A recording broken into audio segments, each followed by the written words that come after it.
Allez les chéris, on va passer à un sujet, je voudrais qu'on vienne sur ce projet de loi du gouvernement. Alors ça, c'est un truc de fou qui est arrivé à l'Assemblée. Vous allez voir, là, c'est incroyable. Quand j'ai lu ça, je crois que c'était une blague. Je crois que c'était une blague des équipes.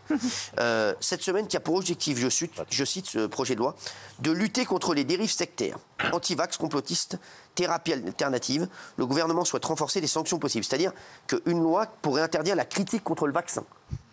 On n'aurait plus le droit de critiquer le vaccin. Y êtes-vous favorable? Regardez, petit récap, on en parle juste après.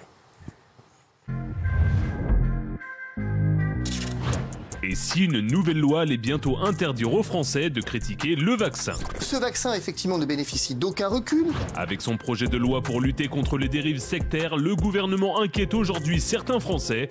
Car si elle a pour but de renforcer les sanctions contre les gourous, un article de cette loi fait beaucoup parler. Le passage problématique du texte entend sanctionner d'1 an d'emprisonnement et de 15 000 € d'amende toute personne qui incite ou provoque à l'abstention de soins. Et certains y voient alors une forme de dérive qui les empêcherait ainsi de condamner le vaccin anti-Covid. Alors une loi pour interdire la critique contre le vaccin, y êtes-vous favorable? Non mais Gilles Verdez qui met oui. Non mais je peux vous expliquer pourquoi parce oui que... mais non. Oui allez-y. Attends laisse-le mais il est fou. Derrière tout ça, ouais. Cyril aussi, c'est pour que des gourous ne puissent plus arrêter des traitements, pour que des gourous ne puissent plus prendre la parole en disant n'importe quoi. C'est pour ça que j'ai dit oui. Oui mais on passe au servir pour ça. Ça veut dire que si même en télé tu vas critiquer les vaccins, si bah, tu verras. Non. J'espère que non. Dans ces cas-là, je changerai. Mais pour le moment, moi j'ai peur des gourous. C'est une loi. Mais c'est une loi. Même sur Twitter, si tu critiques à la télé, c'est une loi. À partir du moment que tu critiques, toi qui es tout le temps pour la loi, à partir du moment où tu vas critiquer, tu vas être pour la loi. Non mais alors, on parle d'une loi. Une loi pourrait interdire la critique. Lisez, c'est du français. Contre le vaccin. Ça, c'est ce qui est écrit sur l'écran. Mais essayez de bosser un peu les dossiers. C'est une loi pour empêcher ceux qui critiquent à des fins commerciales le vaccin. C'est-à-dire que si tu critiques en disant prenez pas le vaccin, moi je vous propose un remède, alors par une poudre de parlimpinpin, là ça va vous guérir, etc. Là tu vas être condamné. Mais si toi tu dis non, moi je suis contre le vaccin, tu vas pas être condamné. C'est pour ceux qui en abusent commercialement. Oui, mais le problème c'est qu'on a tendance à traiter de gourou et de complotiste n'importe quelle personne qui critique le vaccin. Le problème c'est que le terme gourou complotiste il est facile. Dès qu'on ne va pas dans le sens qui a été le sens du gouvernement et du vaccin, on est taxé de gourou et de complotiste. Mais je trouve que le meilleur moyen de donner du crédit aux anti-vax, c'est cette loi, parce que ça montre que les critiques dérangent, qu'ils ne veulent pas les entendre. S'ils n'avaient pas peur de ces critiques, ils ne penseraient même pas faire contre le vaccin. Mais t'as rien à y gagner commercialement, tu fais pas d'affaires grâce à ça. T'as rien à craindre. J'étais ni pour ni contre, je suis contre le fait qu'on interdise les gens de penser autrement et de se poser des questions sur ce vaccin qui visiblement, on en parlait encore tout à l'heure, est problématique, c'est tout. Mais il était ni pour ni contre. Guillaume, il était juste pour l'obligation. Il était contre l'obligation. Ça n'a rien à voir avec ce que tu dis. Bien sûr. Il était contre l'obligation. Il y a beaucoup de gens qui étaient contre l'obligation. Voilà, oui, Géraldine. Non, mais il n'y aura jamais rien en fait. C'est pas la peine de s'exciter. On pourra toujours dire tout ce qu'on veut sur le vaccin. Jean-Mi a été très très clair. Donc c'est pas la peine. Enfin, les anti-vax s'excitent là parce qu'ils sortent de parano comme ça, genre on n'aura plus le droit de dire, on pourra plus dire. De toute façon, on nous cache des choses. C'est insupportable de dire ça. Mais non, mais c'est juste pour les gourous qui soignent des cancers avec des potages et qui commercialisent ça. C'est au départ, c'est pour ça, voilà. Et ça, c'est très bien et heureusement parce qu'il y a eu plein de dérives. Mais moi, je suis pour la liberté d'expression. Tout le monde a le droit de dire ce qu'il veut à partir du moment où tu marchandises pas. C'est tout. Ça, c'est tout sauf la liberté. Imagine si on avait une loi qui interdirait critiquer le président, par exemple. On dirait, mais c'est pas possible. Mais ça sera retoqué, ça passera jamais. Le simple fait d'émettre cette idée, ça montre que c'est problématique et qu'on est Mais il n'y a pas de loi pour pas interdire le. Il n'y a pas de loi contre l'action. Ce serait anticonstitutionnel. Voilà, exactement. Ce serait anticonstitutionnel possible. Je suis pas sûr ça. À l'origine, il s'agit de lutter contre des médecines alternatives et contre effectivement tous ces gourous et un certain nombre de sectes. Qui ont favorisé ou qui ont voulu mettre en place des médecines qui ne répondent pas exactement aux médecines traditionnelles. Il ne faut pas prendre uniquement que le vaccin, parce que, comme vous dites, les gourous, si vous voulez, moi, ça fait 39 ans que je suis dans un domaine un petit peu particulier, puisque le monde des arts divinatoires, et des gourous, il y en a toujours eu. Il y en a toujours eu. Donc maintenant, il faut quand même que le peuple, si vous voulez, soit un petit peu plus sensé, et c'est pas une poudre de parlimpinpin, si vous voulez, qui va guérir le Covid ou un cancer ou ce genre de choses. Parce que nous, on en entend, si vous voulez, depuis... Il y avait quelqu'un, si vous voulez, qui était condamné sur Paris parce qu'il guérissait le cancer avec des fleurs de je ne sais pas quoi, si vous voulez. Oui. Et il disait aux gens d'arrêter le traitement. Et je dis toujours aux gens, et je les mets en garde, surtout si vous allez voir un voyant, parce que même les voyants vous disent arrêtez ça parce que c'est pas bon pour vous. Un voyant reste un voyant et un médecin, un médecin. Donc adressez-vous vraiment, si vous voulez, à votre médecin. C'est pour ça la loi. C'est pas pour nous bâillonner, voyez. C'est pour lutter contre ceux qui boivent des jus de carotte. Mais c'est une manipulation. On voit bien qu'en fait, il y a une manipulation. On a reçu sur ce plateau plein de gens qui émettaient des doutes sur le vaccin et il y avait une certaine partie de la population qui les taxait facilement de gourous pour les mettre hors jeu directement en disant mais ne l'écoutez pas, c'est un fou, c'est un gourou, c'est un vendeur de... Mais non, pas du tout. À les inviter, à les lire. Pas du tout. Ces gens-là, on veut les écarter des médias, on veut les faire taire, on veut les interdire de critiquer le vaccin et c'est extrêmement problématique. On les taxe. C'est complotiste. C'est la réalité. On rigole ou quoi? Qui les a écartés? Il y a des prisons secrètes, on enferme les gens qui sont. Jean-Mi, tu vois bien que les gens qui sont venus, par exemple Fabrice Divisio, il y a plein de gens qui ont voulu le faire taire, qui ne voulaient plus l'inviter. Parce qu'il a fait de la merde. Elle est en prison, Palomba. Quoi? Non, mais ces gens-là ont été invités nulle part ailleurs qu'ici. Arrête de faire comme s'ils étaient invités partout et leur parole était la bienvenue partout. C'est pas vrai, il y a des problèmes. Et regarde, et à côté de ça, à l'inverse, on a encore des études aujourd'hui qui disent le confinement c'était formidable s'il avait duré encore plus longtemps. Vous voyez bien qu'il y a un problème, les gars, et qu'il y a d'énormes enjeux parce qu'on peut se rendre compte potentiellement, parce que le Covid c'était nouveau et c'est normal, c'était nouveau, donc c'est normal qu'il puisse y avoir des conséquences. Et je pense j'ai l'impression qu'ils marchent sur des œufs et qu'ils se disent attention, on va communiquer pour dire que le confinement et le vaccin c'était super et on va interdire tous ceux qui critiquent. Enfin, regardez, c'est quand même sous vos yeux. Tu penses que c'est Macron qui fait des réunions comme ça dans son cabinet secret? Non, mais tu vois, c'est tout de suite ça pourra continuer de critiquer aussi librement que tu peux le faire aujourd'hui. Alors pourquoi on parle de ça? Parce que c'est une loi qui va reposer sur le caractère commercial.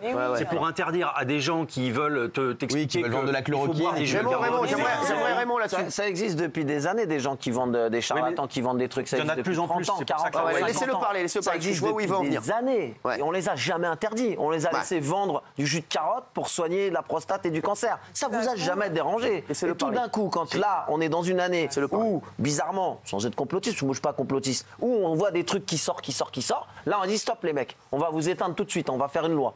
C'est comme a dit Guillaume, si tu veux faire une loi, c'est que t'as quelque chose quelque part, quelque chose qui va pas. Vous avez lu sinon tu fais pas de loi. Mais pourquoi ils l'ont pas fait avant cette loi? Ça fait 60 ans que les charlatans existent. Parce que la loi, elle arrive à un moment donné. Elle arrive maintenant. Mais parce qu'il y a de plus en plus de charlatans. Vous faites comme Guillaume il dit, vous donnez raison à ceux qui sont anti-vax et ceux qui sont Comment tu sais qu'il y a de plus en plus de charlatans? Il faut savoir. Il y a des statistiques. C'est la Mivilude. La Migilux. Non, la Migilux. Non, c'est la mission interministérielle qui la mission interministérielle qui lutte contre les caractères sectaires et qui est directement rattachée à Matignon. Elle observe depuis un certain nombre d'années qu'effectivement, c'est par le biais des médecines douces, du yoga, d'un certain nombre de pratiques un peu comme ça, hyper clean, hyper en dehors de tout, hyper pur, qu'en réalité, derrière, il y a des gourous qui opèrent. Et il y a une mise en danger parfois d'enfants. Parce qu'on leur explique qu'il faut se soigner par du céleri et des carottes. Et il y a un business derrière, ils gagnent de l'argent. Exactement, c'est aussi ça, parce que les gourous... Pourquoi c'est quand il s'agit du vaccin? C'est ça qui est incroyable. C'est pas le vaccin qui est visé. C'est parce que c'est écrit comme ça. Non, mais ça englobe ça. Au moment du vaccin, ça englobe exactement pour le vaccin. Bien sûr, pas tous en même temps. Merci. C'est hallucinant. C'est le cancer qui est visé notamment. C'est une maladie nouvelle. Non mais Raymond, le projet de loi c'est maladie nouvelle. Mais le projet de loi c'est provocation à abandonner un traitement s'il est bénéfique. Exemple, quelqu'un qui suit une chimiothérapie pour un cancer, le gourou va lui dire arrêtez la chimio, prenez des légumes. Mais est-ce qu'il parle du vaccin dans le projet de loi? Ça englobe potentiellement. Là, je suis d'accord. Guillaume n'a pas tort sur le fait que ça englobe potentiellement. Mais c'est pas le vaccin qui est visé au premier instant. Daniel. Franchement, non, c'est le cancer. Je suis entièrement d'accord avec Raymond. Cette loi, elle n'arrive pas par hasard. Les gens qui essayent de soigner des cancers avec des fruits et des légumes, ça existe depuis la nuit des temps. Mais il y en a plein, là. Je suis désolée. C'est par exemple à des fins commerciales. Alors, quelqu'un qui va écrire un livre anti-vaccin, il ne pourra plus le sortir puisque c'est à une fin commerciale. Donc, c'est pour faire taire des gens. Je suis désolée. Pas que ça. Il y a une bonne chose. Bien sûr que si. Non, je pense pas. Je pense pas.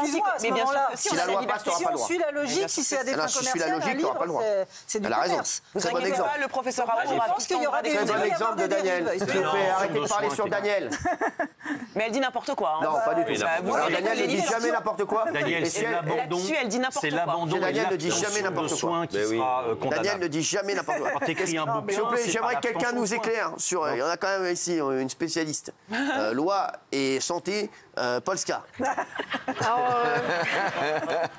Alors moi je suis pas vaccinée et si demain j'ai envie de critiquer ou s'il y a des Vous n'êtes pas vacciné, mais comment vous avez fait? Bah, je me suis confinée, j'ai mis le masque, tout ça. Bref, si demain il y a des commerciaux qui ont envie de critiquer, je vois pas le problème. On n'est pas en Corée du Nord, on est en France métropolitaine.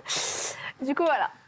Mais elle a fait comme plein de gens, elle a réussi à franchir le Covid sans se vacciner et c'est eux qui ont gagné. Je suis désolé, c'est eux qui ont tenu bon et aujourd'hui on peut vivre sans être vacciné.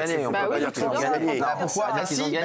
Quand t'entends qu'il y a des gens qui ont des problèmes, je suis désolé. Attends, est-ce qu'on peut avoir un peu... Ça veut dire quoi cette connerie? Moi je suis gros fumeur, je fume 2 paquets par jour. Ça fait 30 ans que je fume et j'ai pas encore eu le concert. Je suis gagnant? Non, j'ai de la chance, c'est tout. C'est pas une question de gagnant. Jean-Mi, t'as pas l'âge de Polska. Polska, elle est jeune, elle n'avait pas besoin, je pense, de se vacciner. Elle a refusé l'obligation de se faire vacciner et c'est elle qui a gagné. Mais t'as fait comment pendant 2 ans pour vivre, pour aller dans les restaurants, pour voyager, tout ça?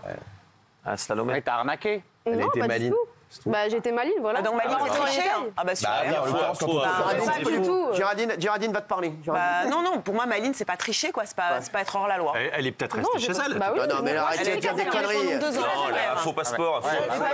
Je suis casanière, tu veux que je te le trouve où, le faux truc? Je sais pas. Elle a été confinée pendant 2 ans, alors. Ah non. Elle est confinée pendant 2 ans. Un faux passe vaccinal, Paul. Ah oui, un faux passe. Elle est peut-être pas allée au resto. Elle est peut-être pas sortie. Je commande beaucoup d'Uber Eats. Elle a pas été au resto, ça se trouve. Je commande beaucoup d'Uber Eats.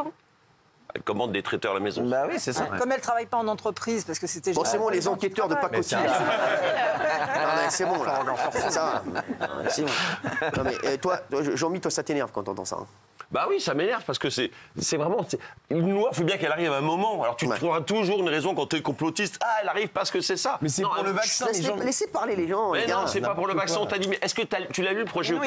Non, dis honnêtement. Non, mais ne regarde pas de regarder comme un débile l'écran. On fait le projet de loi. On fait un débat. Le projet de loi, est-ce que tu l'as lu? Est-ce qu'on fait un débat ou on fait le projet de loi? Ne lis pas la phrase. Est-ce que tu l'as lu le projet de loi? Je l'ai pas lu. Alors moi non plus.